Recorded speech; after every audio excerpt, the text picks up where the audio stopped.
What's going on, everybody? This is Ariel the Aztecs, and you're watching Fight Mecca, the new temple of combat sports, and this is episode 1. Now, Greece hasn't seen a boxing world champion since 1941. That's an 85-year drought, but today we have the man that is destined to put an end to that drought. From Greece, Athens, he has a record of 16-0, 11 KOs, the undefeated Andreas Katzourakis. What's going on, brother? How you doing? I'm very good. Thank you, man. Thank you for having me. Man, thank you for coming, man. Thank you for taking some time off, after your training camp. I know you have a big fight coming up, and I can't thank you enough, man, for showing up, man, and answering my messages and everything, brother, and letting me interview you, brother.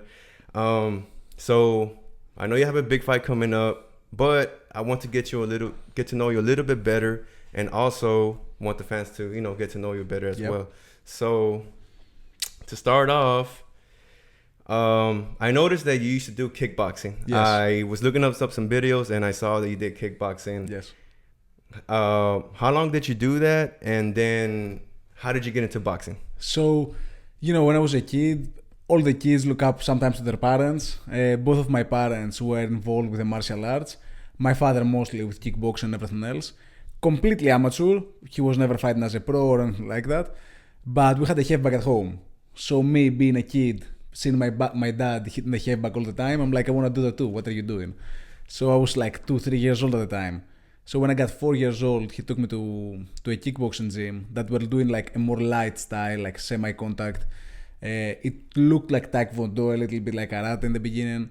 So I started with that when I was 4 years old. I started competing when I was 5. I started traveling for European Championship when I was 8 years old. So I piled up a lot of fights in the early years of my life.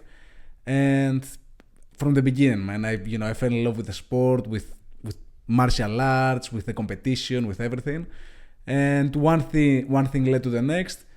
Growing up, like 12, 13 years old, I want to get the more like, I'm not gonna say hardcore, the more like active and, fighting styles and everything else.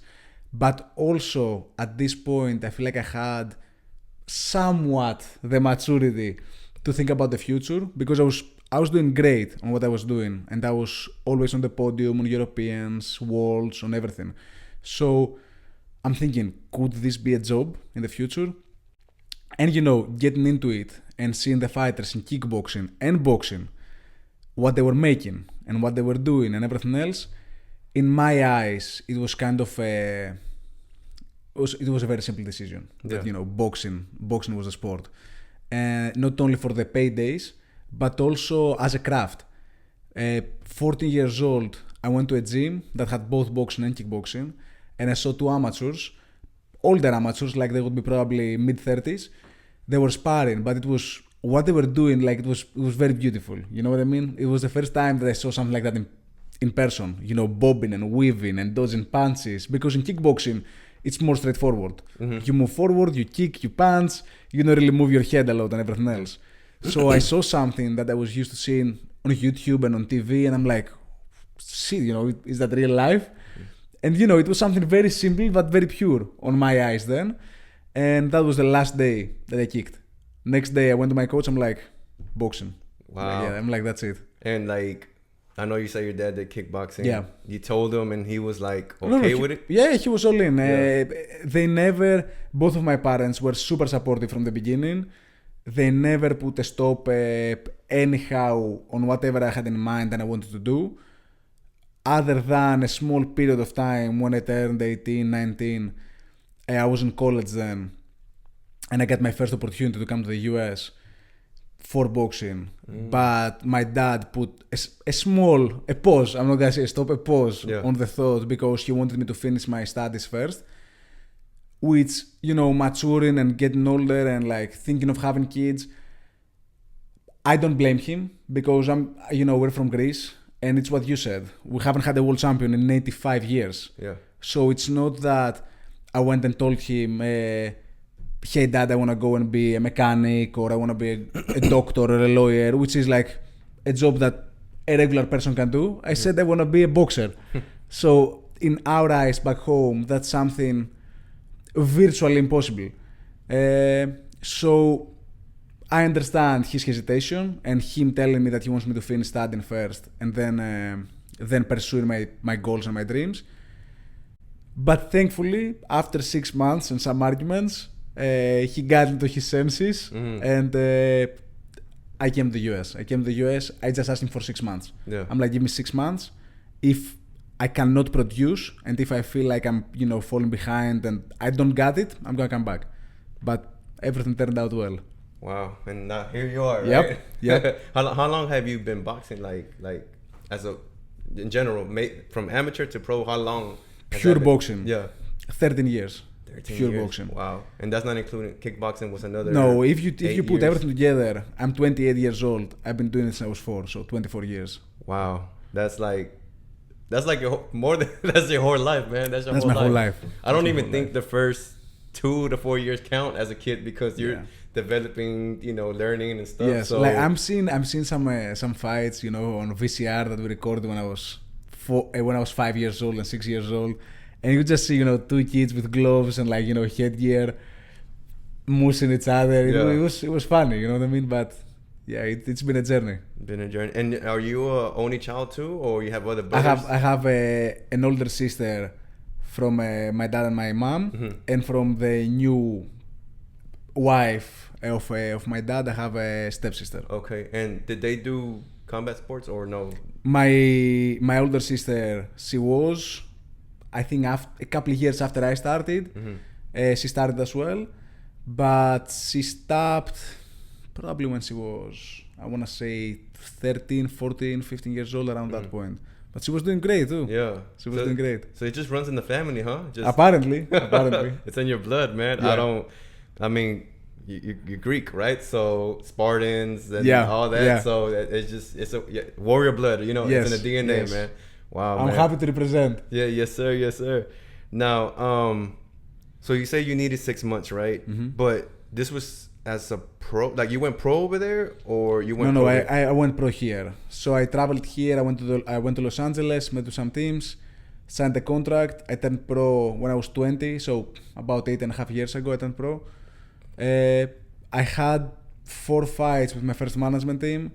Then we split because there were some issues with coaching. And afterwards, I went back home for 6 months. That was the period, during the split.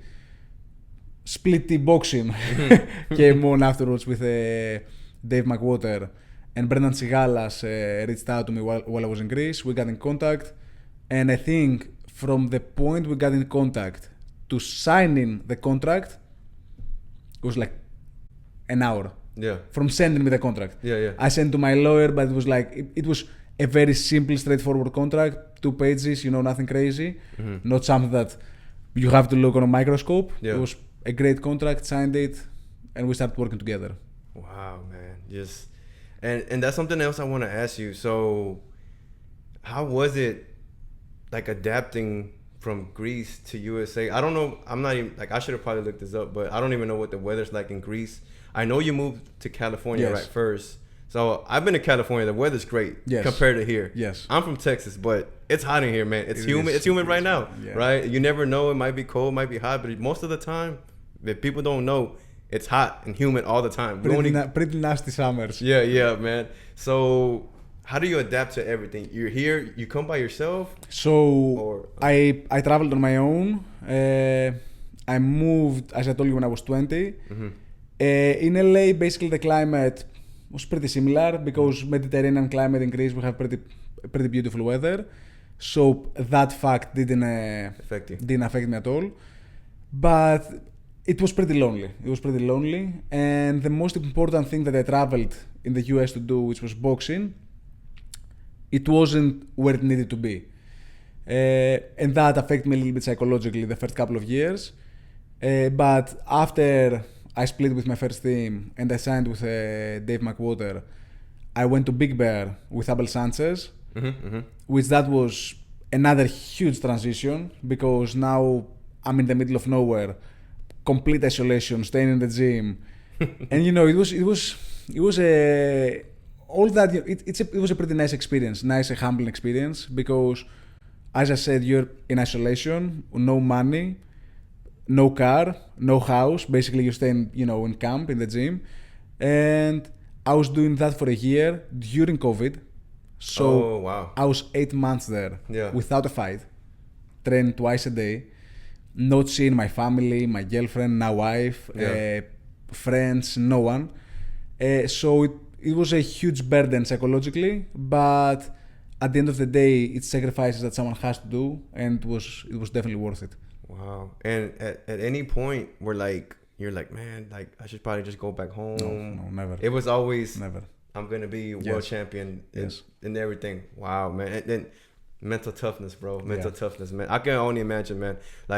Me, I come, from I'm the first generation born here. My parents are from Mexico. I always think man, they're brave because they come to another country, bro. And they leave home. Yeah, it's difficult. Language, climate, you know what I mean? All that stuff financially, it's just it's crazy. To me, I think about it, I'm like, man, I wouldn't say I couldn't do that, but everything that I know is here. Yes. All my family's here. Everybody came from Mexico, came here, eventually they got their, legal status and all that. So to me, it just is just hearing when I hear stories from people that come from Europe, no matter where they come from. Yeah. I'm just like, wow, that's just the hunger and the mental toughness, man, just is awesome, man. I feel like I don't want to take nothing away from any American fighter or a fighter that stays at home and trains, because we all put the same work in the gym. We have to go through some of the same sacrifices, but going to the other side of the world and leaving everything behind, family, friends, girlfriend, and I'm putting girlfriend in there. Some people might say, come on, bro. But I was already in a 3-4 years. No, when I left, yes, I was in a 4-year relationship when I left home, and we're 5 years apart from distance. That's tough. Yeah. And we're 12 years together now. We're married. So for me, that was a huge chapter of my life that I had to leave behind to pursue my dreams and my goals. And all that are very taxing emotionally. Yeah. But at the end of the day, when I step in the ring, I know what I've sacrificed to be here, and I know how much I want it, and I can tell you for sure that no one wants it as much as I do when I step in the ring. I believe that, man. I believe that, bro. I see it in your eyes, man. You're determined. You know what I mean? And everything's gonna pay off, brother. Yeah. Everything's gonna pay off, man.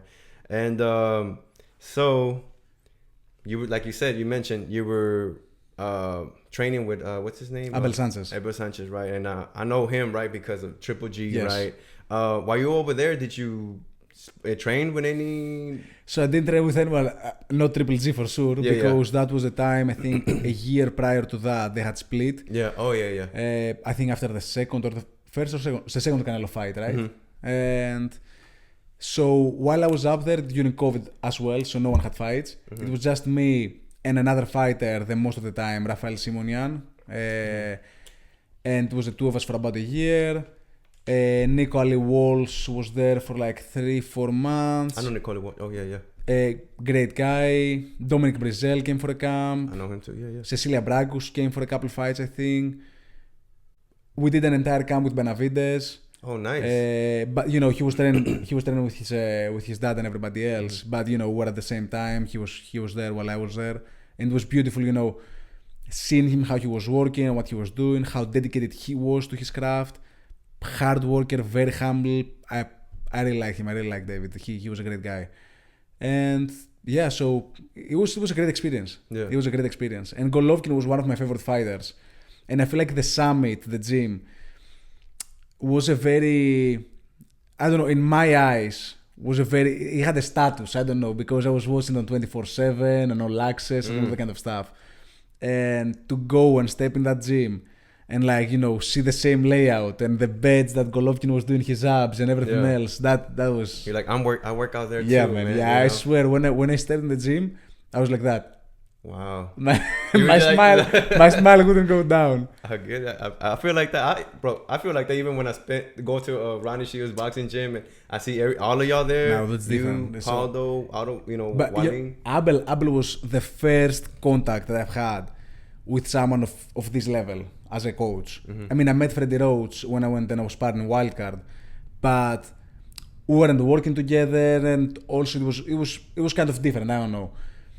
Now, transition from Abel to Ronnie Shields, that's like, I don't know, man. I mean, it's like a full. It's great. Ronnie Shields is just. He's great, man. He's great. Yeah. Period. I mean, the guy will work on you and the things that you need, and his level of working on an opponent, studying a fighter, and the solution that he will give you during the fight is just on a different level. Honestly, I couldn't have more. I'm stuck on the word. More trust. I couldn't have more trust for the person that I have in my corner, because I know that no matter what, when I go and sit on that stool for 1 minute, he will tell me exactly what I need to hear to go in there and perform. Yeah. And it's funny because you will see how differently he will approach each fighter, because he knows the buttons of each fighter and what they need to hear and what they need to do. It's he's great. Yeah, he's great. It sounds like he always a step ahead. Yes, right. Yes, because yes. I mean, the fighters that he coached and what he's done in his career is on a different stratosphere. Yeah, man. I mean, he has Evander Holyfield, the Charter brothers. Yes. I mean, Juan Diaz. Yes, I mean, where he started, I mean, he was the apprentice of George Benton. Arguably, in my eyes, one of the greatest coaches of all time. And Pernell Whitaker and Meldrick Taylor, Vernon Forrest, and all these guys back in the day. It was insane. Yeah, At such a young age. Yeah. And Evander Holyfield back in the day with George Benton. Yeah, man. He's built up a hell of a roster of trainers that he's had, man. I mean, fighters that he's had, man. So now, how did that happen? So, like, you're in California, and then how did you get in contact with Ronnie? Did you just show up to his gym one day? You called him? No. So while I was in Big Bear, I didn't have no issues with Abel. Nothing happened, but because it was COVID, it was a difficult time and everything else, he decided then to retire. I'm happy that I see that he's back now, so I'm happy for him. He decided to retire then, and I had to figure out a solution. And I contacted my management. They came up with 5-6 different names. It's funny because at the beginning Ronnie's name wasn't in those 5-6 names that they came up with, which they were all great names. I was staying at that point at a friend's house in LA. His name is Tolis. Shout out to him. He has TK boxing gloves. Okay. So I was staying at his place for like a month, and we're talking with my management every day to figure out how are we gonna move and what am I gonna do. And at one point, Ron Rizzo from the management brought up Ronnie's name because they were friends from back in the day. And the moment he said Ronnie Shields, I'm like, boom. I'm like, that's it. I'm like, that's who I want. And you already knew like the prior. I knew who he was. Yeah. I knew who he had. And at that point, also he had Zermal and he had some other fighters near my division. So I know that I'm gonna have great work when I get here. Yeah. And I'm like Ronnie Shields. Wow. And I was talking with Dave and Brendan, and they were like, he's great, but we don't have that much. We never had an athlete working with him, so that might be an issue. We don't know yet. I'm like, look, because they didn't know if, let's say, he would accept me in his gym and other stuff. I'm like, look, get in touch with him. If he doesn't like me, I totally respect it. Let's go on the second option. But we need to get in touch with Ron Shields. I say that's who I want to work with. So they got in touch. I think he said to come down for like a couple of weeks, meet him, work with him, and see how that will end up. After the first training session, he got into his office, and he told me, I want to work with you. He said, I don't know how do you like it, how do you like the gym, the atmosphere, the guys, everything. But I say, if you like it, I would love to work with you. After the first train, I'm like, done. Wow. Just like that, you automatically knew it. Yeah. Instinct. We clicked, like even hitting the pads, immediately we clicked. Immediately. Wow. And hitting the pad, it takes a while to get the the style right, because you're like, how they hold it. Yes. Everybody holds differently. Yeah. We clicked immediately. Wow, man. And okay, so you say you got some good sparring in there. So I'm assuming you got to spar the Charlo brothers. What was that like? I mean, Because you're still coming up, right? Yeah. You're building up I was 6-0. I was 6-0 at that point. So I got there, and I think 2-3 weeks in, while I was at the gym, he had me sparring Emmanuel Alim. Because Alim was in camp then too. So we sparred the thing once together, and then he told me that Jermal was starting camp with for the fight with Juan Macias Montiel. Oh yeah, I remember that fight. I was at that fight. Yeah.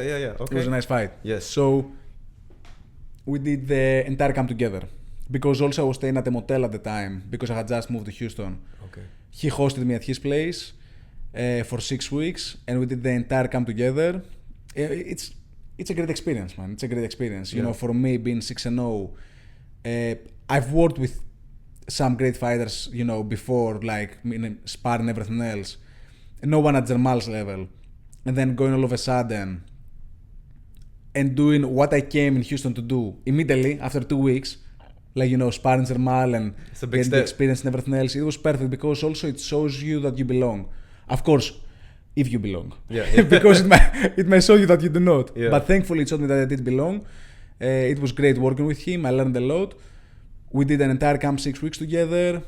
And then, you know, he did his fight, won thankfully. Then I kept going with Ronnie and my fights and everything else. At one point, we worked a little bit with his brother Jermel for the Castaño fight, the second one. Oh yeah, that was a great fight too. So that was some nice work over there too. But I mean, the work that we have in the gym at all times is high level work 24/7. Wow. I mean, if you think the roster that he has around the mid class, I mean, he had David Morrell. We never worked with Morrell for sparring, but doesn't matter. You know what I mean? Like, just the pool of the fighters that he had. For like 2-3 years he was with Morrell. He has Vito Malinicki, David Stevens, Track, Lorenzo Simpson was at the gym for a while. He got Brian Norman now, Jordan Panthen. Oh yeah. Justin, of course. The only reason I'm not mentioning Justin or Otto and other people is because yes, they're different divisions. Weight classes, yeah. But it's just great work all times. Marquis Taylor, he comes to the gym all the time for sparring. So there is never a time that you might need quality work and you're not having it in this gym. That's a lot of work. Yes. And you sparred like I'm assuming Dynamite Stevens, Vito. Yes. Vito's on his way up too. Dynamite Stevens too, man. So that's great work. And they have almost, I think Dynamite Stevens has 16 fights as well, right? A little bit. He has about 16-17 fights. Yeah. Yes. So yeah, man, that's pretty around level, there. Man. Wow. And I think y'all around all the same age, aren't y'all? Like I'm a tiny bit older than them. With Jordan now, we're I think the same age, or he's a year older than me. Justin is like 2-3 years older than me, thankfully. Yeah. Well, I'm getting there, man. Yeah. I came to the gym 23, I'm 28 now. Yeah. Wow, man. And what other things do you do? Do you watch boxing on your spare time? Do you play any other sports, hobbies? What do you do with your spare time? You don't mind telling us, man, you know? Now, I wouldn't say that I'm playing other sports. Like, when I was in Greece, I would play with my friends, let's say once in a while, would play some basketball or some soccer and stuff like that. Mm-hmm. I'm not great on either of those. I can't play them though, I can play both.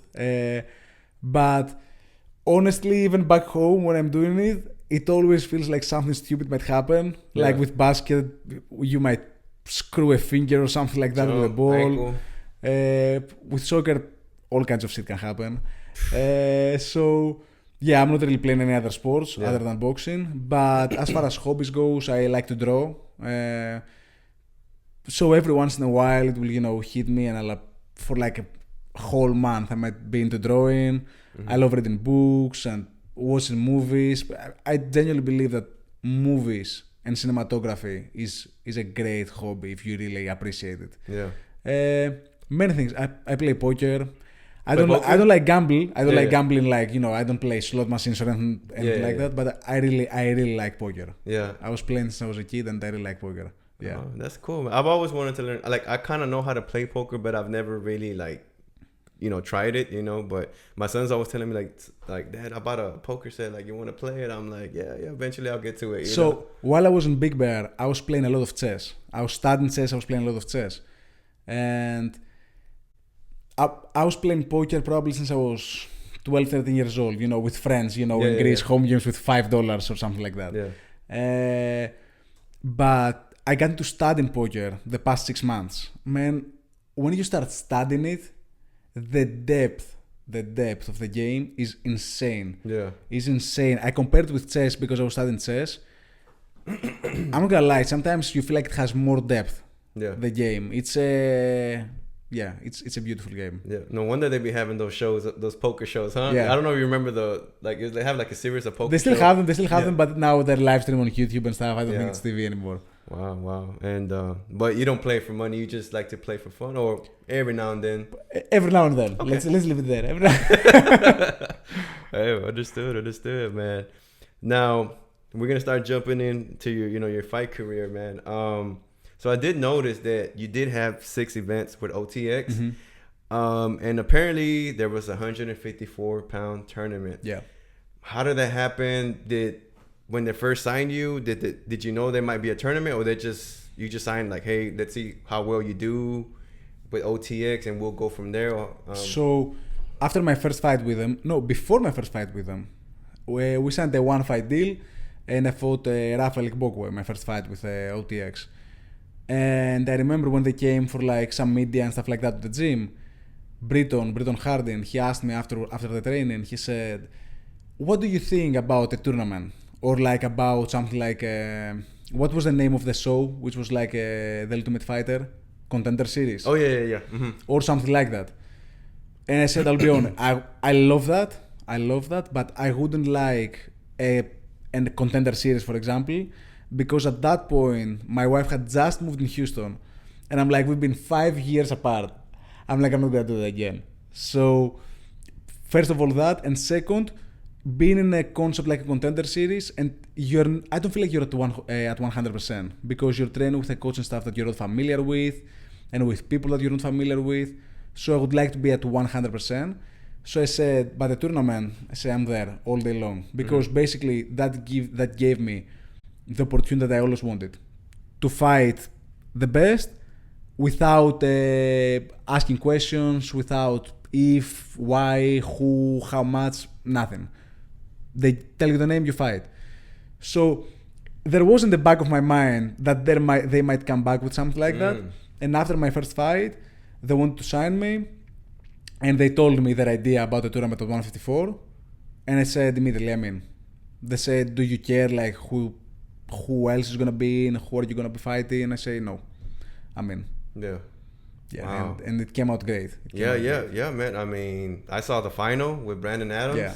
Hell of a fight, That man. was a dope fight. Congratulations, man. I know there was a prize for that, for winning a tournament. I saw you got like an OTX WBC affiliation belt. I mean, one thing I do want to ask you is like, how was it towards like, because you fought somebody like before that, right? I think he kind of like the first fight was with Kudratil Abdukakorov, the Uzbek. The second was Robert Terry, and then was Brandon Adams. Yeah, and then one of them, I think he kind of rocked you, right? Like you hit him, the first and you one. rocked him, yeah, and then the Uzbek. Yeah, and was that your first time getting hurt? First time ever getting hurt. First and last for now. Oh, hopefully, yes sir. But getting to the final, man, was there any more pressure knowing like, hey, like this could get you closer to the world champion status, right? Because they were affiliated with WBC. 100%. And then there was like a price on the top of that, and then so there were. I don't usually get nervous for the fights. If any nerves kick in, they usually kick in the day of the fight, after lunch, while I'm chilling, in the hotel room in between lunch and getting the ride on the bus for the arena. That's when sometimes some nerves kick in. With the Adams fight was the first time that I had some extra nerves, because for 3 reasons. 1, the importance of the fight. 2, of who Adams was and what he had done in his career, because he was a great fighter, he had some great wins. And 3 was the prize. Because in the long perspective, we have to win every fight to keep getting more and more money. But me fighting, let's say, for example, this next fight, May 10th, I'm not thinking about the money that I'm going to get on the next fight. I'm thinking about what's going on now. With the Adams fight, the bonus that we were getting for the win was so big and it was immediate. It was at that point that I would get the bonus or I would lose the bonus. Yeah. That I couldn't but think it. Yeah. You know what I mean? Because that changes a lot. I think that mentally, because it's not a regular fight no more. Yes. You know? Look, before OTX, I was fighting on club shows for nothing. Yeah. For very little money. And within a year, I'm fighting the tournament final for a very, very substantial amount. That if I don't win the tournament final, 2/3 of this amount I'm not getting. Yeah. So that applies pressure. That's a big pressure. Yeah, yeah. So I'm not gonna lie. I was thinking of it. It didn't affect me. Yeah. Finally, it didn't affect me at all. And it was a nice experience, you know, getting some extra nerves before the fight, seeing how that feels, because I didn't feel nervous in a while for a fight.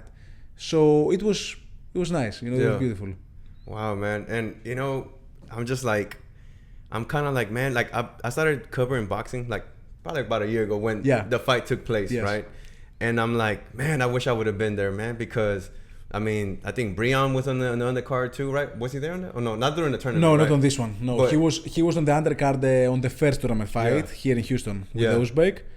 And he was the co-main event on my last fight when I fought Roberto Cruz. Yeah, yeah. And I'm just thinking like, man, like I'm down the street from Red Out. Yeah. And I'm like, dude, I missed out on so many great fights. Yes. Now, well, we're getting to that, right? We're going to go fight in Vegas. So I'm like, right now, well, I want to say I can't afford it, but I can't go right now at the moment. I'm kind of busy. So I'm just like, man, like I missed out. I didn't know about OTX at the time. Yeah.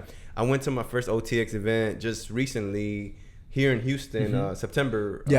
It was Breon. He fought the main event. I was there, yeah. Oh, you were commentating that fight. I remember. So that's why I was like, man, like I wish, you know, I have to drive downtown, right? This was just down the street. Yes. And then, you know, just to see you now that you're here, you know, but even just to experience one of your fights would have been great because, you know, you bring a lot of Greek people too, man. Yes, we have the Greek crowd. And I hear the crowd doing the Red Out, and I'm like, man, it sounds like it was like, you know, that. It's a live crowd. Man. So I'm like, oh well. And then, well, now, for people who don't know, he signed to Zuffa Boxing. Yes, congratulations, brother. I mean, that's a big step. Yes. You know, I don't know yet what's gonna happen with Zuffa Boxing. You know, there's been a lot of controversy, but as a fighter, I'm pretty sure it's a no-brainer. You know, they're signed with Paramount Plus. They're gonna do so many events, so I can see why everybody right now is starting to sign everybody. Yeah. Richard Hitcherson, Berlanga, Connor Ben. I mean, you. Way more people are gonna come. Yeah, you know, everybody. Breon too. I think he just signed. Otto Wallin, he just signed too. So I'm just like, I understand that, man. You know, y'all gonna get more exposure. You know, I don't know about the pay, but I'm pretty sure it's good. You know, it's decent. You know. So yeah, but I'm still a little upset, man. You know, because I wish I would have got to see all of y'all. Hopefully, it's what you said. Breon is there, I am there, some other people from Houston are there. Hopefully we're going to bring Zuffa here next year. Yeah. We can't think, I didn't much even think about it like that until you said that. So yeah, let's hope that, man, for sure. Now, I'm going to bring back some Greek history, right? What we were just talking in the beginning of the video, man. I'm going to try to say his name and you can correct me, okay? So, like I said, Zuffa right now, it's kind of iffy. I don't know what's going to happen, right? Because they introduced the Zuffa belt. They don't want to recognize other sanctioning bodies. And, you know, like I said, the last Greek champ was in 1941. He was a lightweight. His name was... Light heavyweight. Light heavyweight, yeah. Light heavyweight, I'm sorry. His name was Anton Christoforidis. Yeah. So, you know, like I said, it's been a long drought. Yeah. And now you're signing with Zuffa. It's not only the last one. It's the only one. The only one, okay. So, see, there you go, guys. You know what I mean? So, he's teaching me right now the Greek history. But now Zuffa's not recognizing some of these major sanctioning bodies. And you got so close because I think right now you're like, what, number 8? I was number 5 at one point. At one point, yeah. So you got even higher with the WBC and the WBA, right? WBA, if I'm not mistaken. So how does that make you feel, man? Because, like I said, you got so close and now it's like, we don't know the future. Like, I hope the Zuffa Boxing works out because, you know, we need to see more boxing as boxing fans. Like, see it without paying big pay-per-view prices. It's on Paramount. I think Paramount Plus is like $10 or $15 a month. I think almost anyone can, not anyone, right? But it's very affordable. Yeah. Right? So do you see it as kind of like, it's like not risky, but you kind of like letting that go a little bit? I'll tell you. Yeah.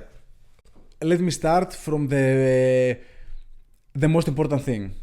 Getting in the sport professionally, you have to get in with the goal of becoming a world champion. That's the most important thing. Yep. First is to become a world champion, and then is making money. Getting in the sport. Being in the sport 8 years, having been what I have been in the sport, having been through what I've been in the sport. Right now, the most important thing for me is first the money, and then the world title. Yeah. Because I'm 28, I want to make a family, and I'm seeing that the game is so corrupt and political that I was number 5 in WBA. I was supposed to be higher in WBC. Yeah. Because I was supposed to be, my final with Adams was supposed to be an eliminator. Yeah. But because they put the WBA belt on the line, I don't know what happened with WBC, and they ranked me number 13, beating Brandon Adams. I think Brandon Adams was number 9. Yeah. I had just beat him, and I was number 13. Makes no sense. Absolutely no sense. Right now, Adams is number 1 in 3 out of the 4 sanctioned bodies. IBF, WBO, and WBC, I think is number 1 or like number 2 in WBC. I'm number 8 right now in WBA, and I don't know if I'm ranked on anything else. It's insane. It's insane. But I'm not saying it as bad for Adams. I'm super happy for him. He deserves it. I'm saying for the sanctioned bodies. So it's a political game. Apparently, pretty obviously, the promoter that pays better money to the organizations gets a better treatment. That's pretty obvious in my eyes. Yeah. And seeing that I'm a fighter, that I'm not signed with Matchroom or Top Rank or someone like that, and I don't have like a huge powerhouse behind me spending money to get him in the position for world title. Also being a very high risk fight, low reward for someone like, let's say, Zayas or Ortiz or someone like that. I didn't see this fight coming. Mm-hmm. You know what I mean? I didn't see this fight coming. I didn't see the world title fight coming, even though it was supposed to come right after the tournament. Yeah. After beating Adams, like, I would do, let's say, an interview back home and they would ask me, when do you think you're going to fight for the world title? And I very confidently was saying my next 2 fights, which I thought would be very soon too. But it didn't come, it didn't happen.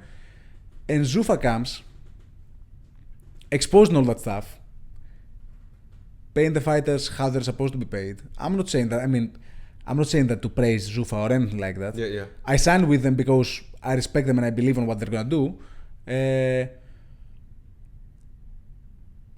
Thinking, let me put it this way. If you ask any fighter, even fighters that are signed with the big promotions, but they're not fighting for the world titles yet, and you give them what Zuffa gave me or what Zuffa gives the regular fighters, and you give them that, everybody's going to sign with Zuffa. Yeah, for sure. Everybody's going to sign with Zuffa. Because I see promoters like De La Hoya and stuff like that going and complaining and say all kinds of crazy stuff about Zuffa. Kudos to De La Hoya. Total respect him as a fighter. He was a great.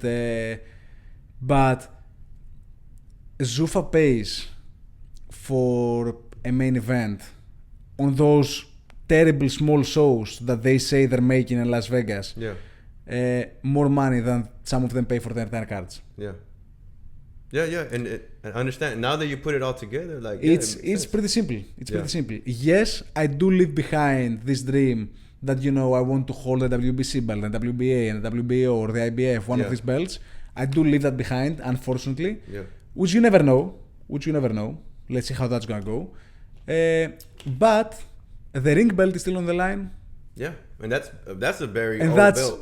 That's the belt. That's the lineal champion. Yeah. So I'm more than happy of getting the Zuffa belt. And down the line, if something comes up with the ring, getting the ring, probably the guy that's gonna have the ring is gonna have some of the other belts as well. Yeah. So one thing brings the next. And you will see now that they're fighting people like Richardson Hitchens and Conor Ben and stuff like that. They want to compete for the WBAs and WBCs and these other belts. So it's very interesting to see how that will develop. Yeah. But I like what they're doing. Yeah, me too. I like it. I'm not gonna say everything, right? Because I do like the trunks. You cannot like everything. Yeah, you cannot like everything. And then at the same time too, they're just barely getting started, man. So it's like there's gonna be a few mistakes here and there, and I think their intentions are good.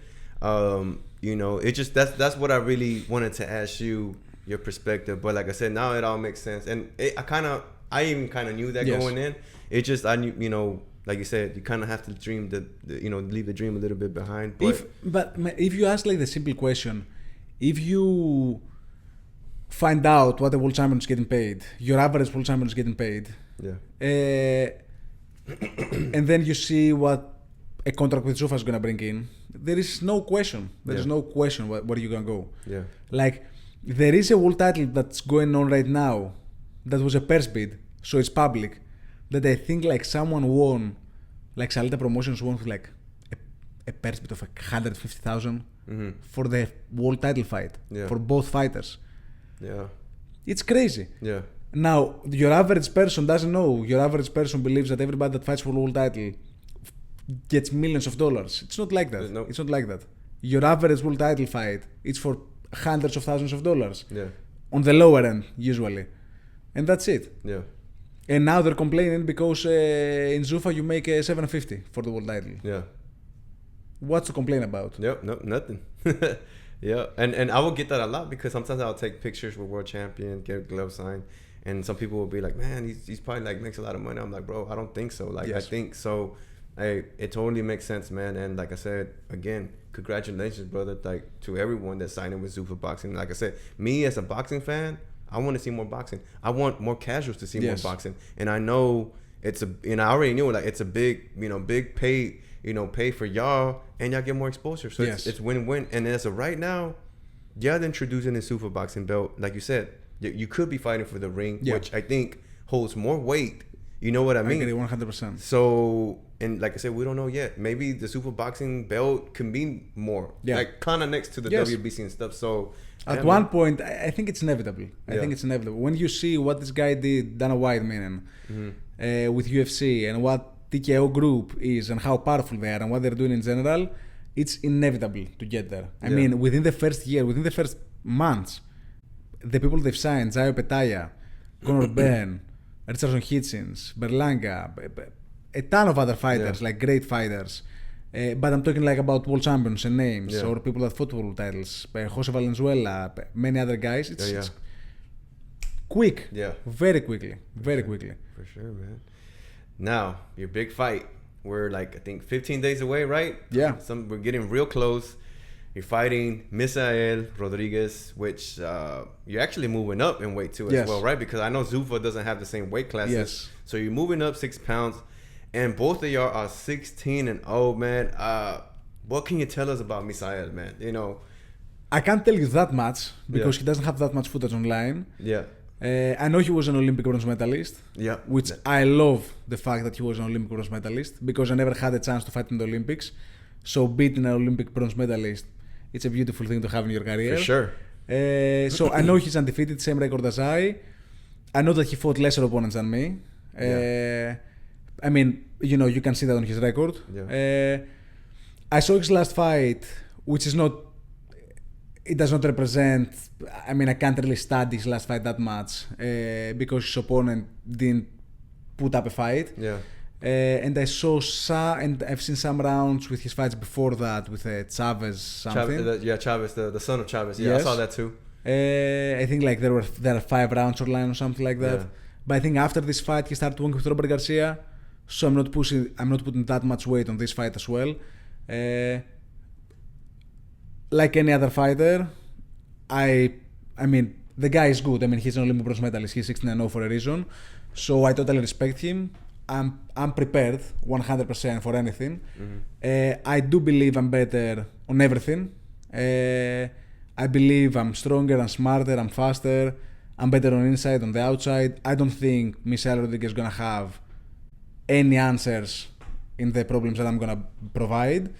It's gonna be an interesting fight. He's gonna be a nice challenge. Yeah, for sure, man. I think the only thing, like, I'm not trying to disrespect Misael or nothing like that, but I think the only advantages that I saw, because like you said, there's not much footage. Yeah. I saw parts of the Chavez fight, and then the other guy, he had a decent record, but 16-0 or 17-0. But it kind of didn't show, and no disrespect to him either. Like, it just didn't. I know really Austin. Show. We're friends with Austin because he was coming in camp. Yeah.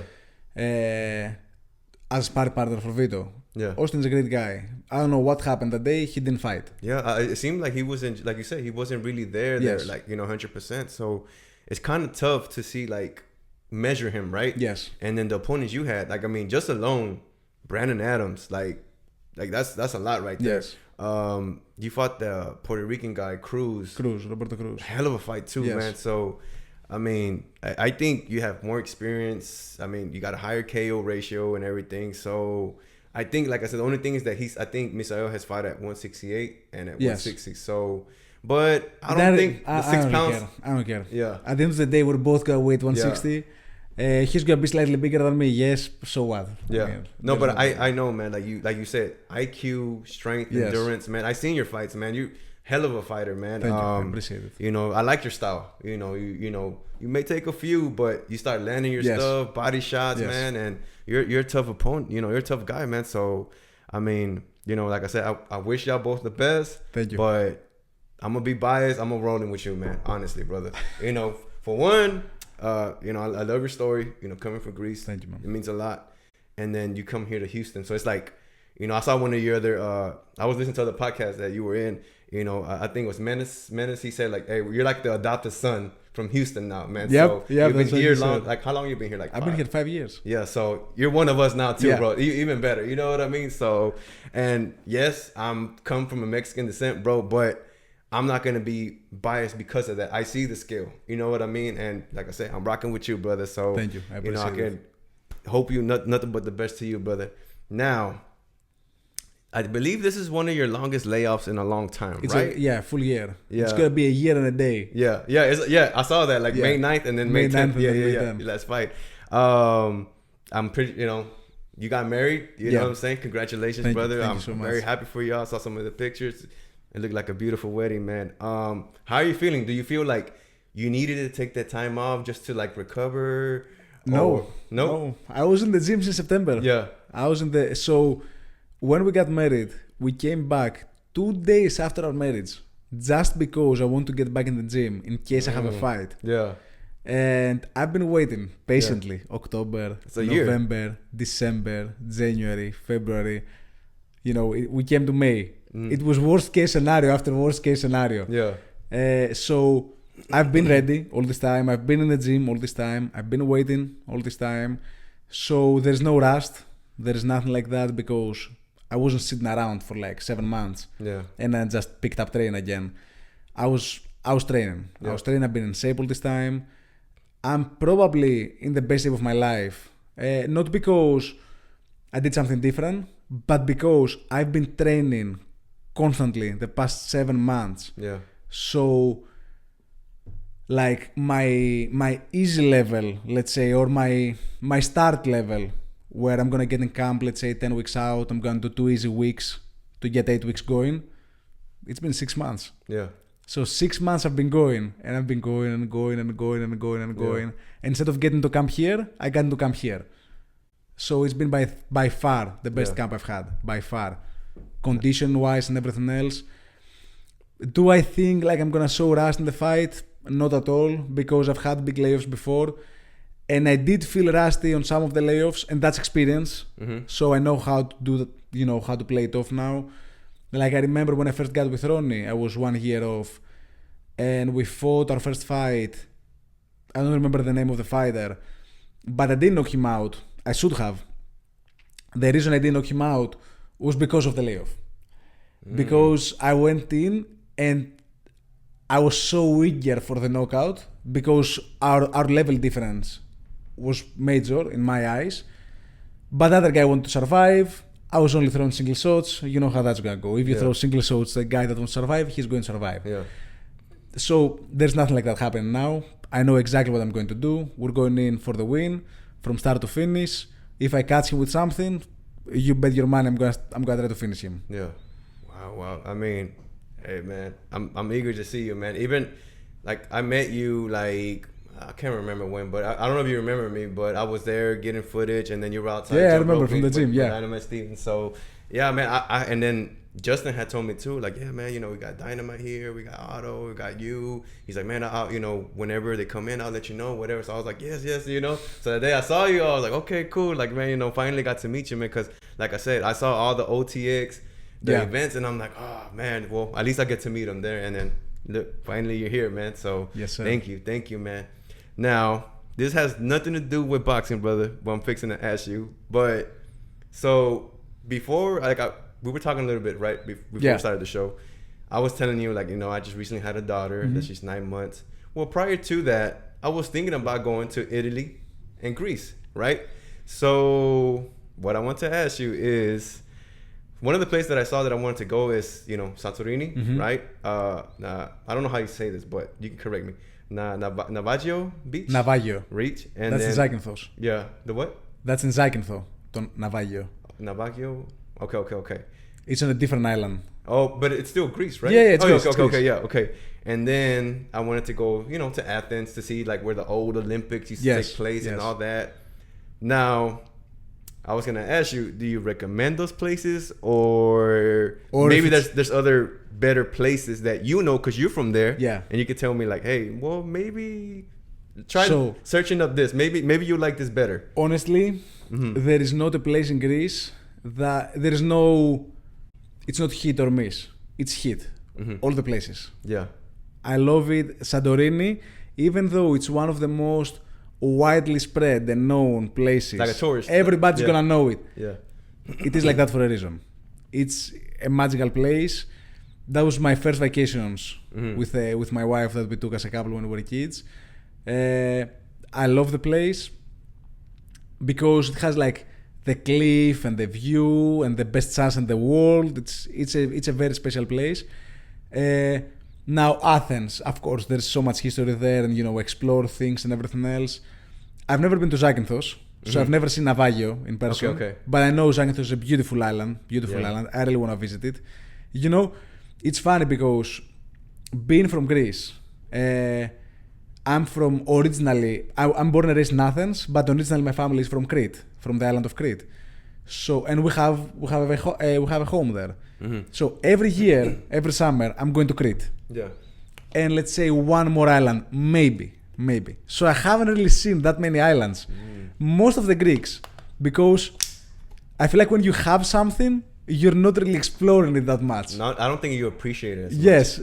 So most of the Greeks, they go to the same stuff. Yeah. You're not gonna see that many that been in like all the islands or like 10, 20 of them. So I'm not the best person to ask about all the islands, but everywhere I've been to, I've been like 5, 6 different ones. It's one better than the other. The ones you said, Zakynthos and Santorini and Athens, it's a dope. It's gonna be a dope trip. Okay, yeah, man. I was planning to like, all right, I'm gonna go to Italy, see the Colosseum, probably catch a soccer game where I'm there, football, and then go to Greece, man. Because I've always been attracted to like the history of Greece, right? From the stories, Trojan horse, Spartans, 300. Like every time I see that, I'm like, Leonidas, that's my man. There is history there. You know what I mean? So, and then even the Rome too. You know, like just all that stuff, man. Just so yeah, man. So I hope I can still go. Maybe next year. Maybe I think my daughter will be ready to go. When you go, you're gonna text me and. I'm gonna make you a nice plan. Okay, cool, man. Yeah, for sure, brother, for sure. Now, thank you for answering that. Sorry, everybody, man. I had to ask him, man. Now, so you were doing boxing and everything. Do you ever want to go back home and have a fight over there? Like you said, your people ask you. Will you ever? Do you want to retire here or move back over there? Have a fight over there? What are your plans like? Towards the end of your career, we still have a long time before that. Look, I would go for a fight in Greece any day. Yeah, I would love to go back home and have a big fight. That's a dream. That's a dream. Now, I think we need some preparation for that. Yeah. Because the sport is not that big in Greece. It's growing though. It's growing and growing. And now you saw that, I don't know if you've seen it, Mayweather. Yeah, he's fighting a kickboxer. He's doing an exhibition fight in Greece with Zabidis. Now Zabidis is a legend in kickboxing and everything else. It's a different sport though. Yeah, kickboxing. It's an exhibition, and it's Mayweather. Yeah. But it's great for the sport. It's going to be great for the viewership and for everything else. So I think that's going to be good. That's going to be good for the sport in Greece. The sport is growing in general. there are more shows and like professional fights start happening. Not with enough money that the fighters can live from it yet. But my hope and dreams is honestly that at one point fighters will be able to live from that increase as well. And if you told me to fight in Greece this summer or next year, or I would do that in a heartbeat. I would do it in a heartbeat. Now, would I retire back home or here? I don't know. I can't answer that question. If you asked me that 5 years ago when I first moved to Houston, or like 8 years ago when I first moved to the US, it would be I'm here for boxing. The moment, the day of retire, I get on a plane, I go back home. But, you know, my wife moving here almost 4 years now. And, you know, having friends and people like family here too. And creating those relationships and everything else. It's you create real attachments and real friendships and family here too, that it doesn't make it that easy of a decision. So we'll see. That we will see then. Okay, man. That's awesome, man. I hope one day. So that you know, that shows that I really love Houston. I really love Houston, man. So safe to say you've been adopted then. Yeah, I've been adopted. For now, I've been adopted for sure. For sure, man. Well, I hope one day, man. You know, I think almost anybody that when they leave, they want to come back and do a show for their people, man. And I'm pretty sure your people would love it over there too, man. I would love to do that show now. Especially now with Zuffa Boxing, getting more exposure. I'm pretty sure your people are going to be like, you know, get to see you more and everything, man. So that's awesome, man. Now, we do have some fights coming up. And I just want to know your thoughts on it. You know, you could just say whatever you want to say, okay? So, Zayas versus Boots, that was in your division. Yes. Who you think is going to inch that fight? I mean, what are your thoughts on that fight? I think that fight is way closer than some people might think. I was talking about it with Ronnie the other day as well. I asked him this question, honestly, probably the last training session we had. And I think it's way closer than people think. Now, I still give an edge, probably to Ennis. I still give him an edge because of his skill set and the skills that he brings to the game. But I feel like Zayas is probably his hardest match for the 54 division. I feel like the Ortiz fight would be way easier for him than the Zayas fight because Zayas brings a way bigger frame. And it's gonna be probably the first time that he's gonna be in there with a way bigger fighter than him. And he's a good boxer. Zayas is actually a good boxer. He's not showing great improvements on his last fights, but he's a very solid boxer, changing angles, doing a lot of things that maybe Butch is not gonna love that much. He's not that, you know, straightforward coming down to get counterpunched. So I think it's gonna be an interesting fight. I do have Butch edge in the fight, so if I had to put my money on someone, I would put them on Butch. But I think it's a close fight. I think it's gonna be a great fight. I love the fact that he took that fight. I didn't think it was gonna, like when they were talking about it, I'm like, that fight's not gonna happen. And then boom, it's done. Done deal. So looking forward to that fight. Now we got a fight coming up, I think next week. May 2nd. Inoue versus Nakatani. I don't know. No question. Inoue? No question. After Nakatani's last fight. Yes. Yeah, I saw that, man. I know what you're saying. Mind you, I never watched Nakatani before. So I don't know if his last fight was a fluke or a bad performance. But I saw Nakatani in his last fight. And then I saw Inoue, which I've seen before. I mean, I watched Inoue.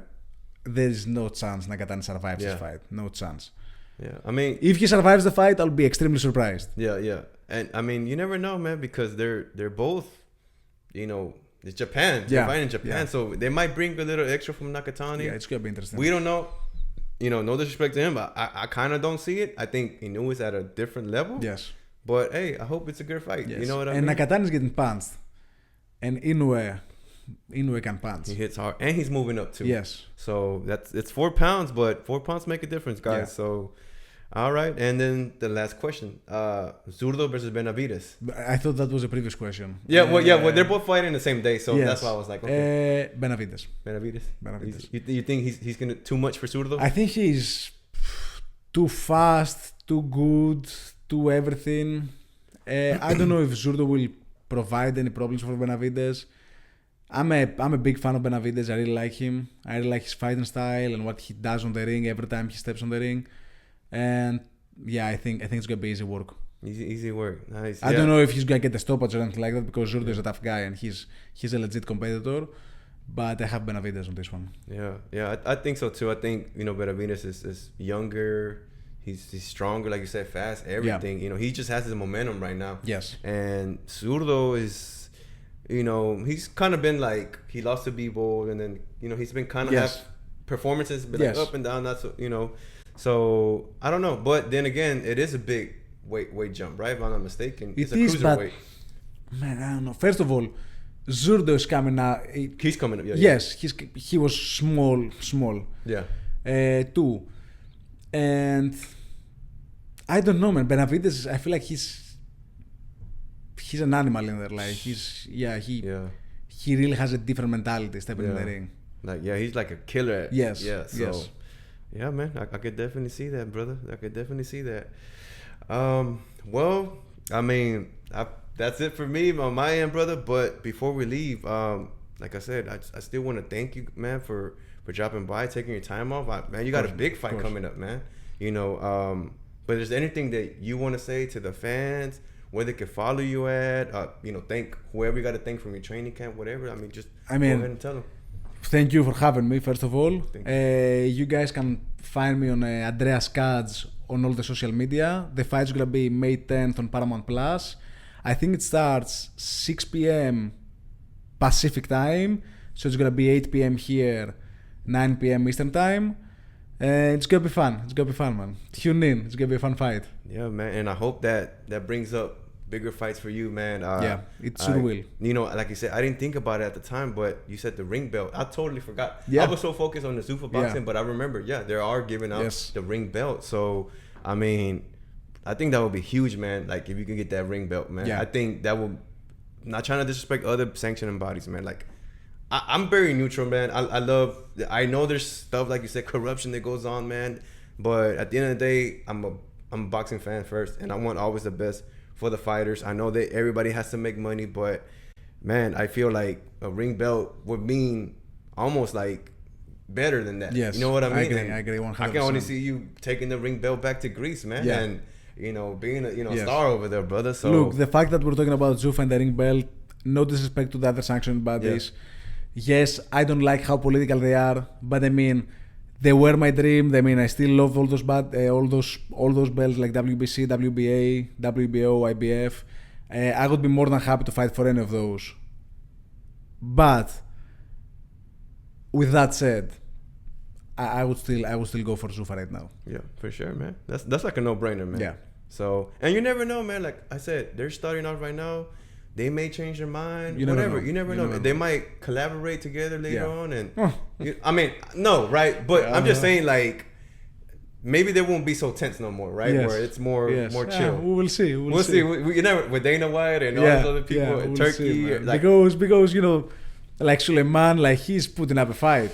Yeah. He's doing more than he should. Yeah. Like taking the belt away from Shakur. Yeah. That was a stupid decision, man. Yeah, in 6 months he took the belt away. Yeah. In 6 months. Then from Shakur Stevenson, arguably the best fighter in boxing right now. Right. Yeah, pound for pound for sure. Yeah. So that's a stupid decision. Like you have the guy as your champion. Yeah. And you take the belt away from him. Why? Because he's buddies with Terence Crawford. Yeah. Ah, man, So anyway, Mauricio Suleiman, man, like I think he's digging his own grave. Yeah. It's dumb what he did. Yeah, but hey, that's the politics, man. Like I said, the green belt is a beautiful belt. It's a beautiful belt. It was the logo on my phone growing up. Yeah. But like you said, hopefully they can fix some things, man. I don't know. Yeah. I'll be on the side looking, eating my popcorn. I'm a fan of the sport as well. Yeah. So that's what I'm rooting for. I'm rooting for everybody to get along and for the sport to be a little more clear and less politically corrupt. Yeah. And after that happens, I'm gonna be happy. Yeah. Especially because, man, like y'all put your life on the line all the time when you're out there, man. And I feel like you can't play that, man, and like you said, just people that have dreams and everything. So it's like, it's unfair, man. Yeah. But, hey, life is unfair too. So you got to take with the good, the bad with the bad, man. So, but yeah, man, thank you again, Katz. Thank you for dropping by, brother. Thank you for having me, man. This was a great interview, man. Thank you so much. You were the first here for Yes, Fight sir. Mecca, guys. So hopefully I could bring some more and you know, hey, also like you know, get some footage of you, whatever later Of on. course, So of course. man, that'll be dope, man. So all right, guys, that's it. That wraps it Awesome. up for episode 1, man. Make sure to follow us we're on social media, TikTok, Instagram, Facebook, Spotify, YouTube. Follow us, guys. Make sure to hit that thumb button, subscribe to the tribe. And that's it, man. That's Andreas Katzourakis. Is here in the building. And I want to wish him the best of luck. And I'll be rooting for you, brother. Yes, sir. And I hope you get that Appreciate ring belt on you one day, brother. Thank you. Awesome. Thank you, guys. And that's it. See y'all later.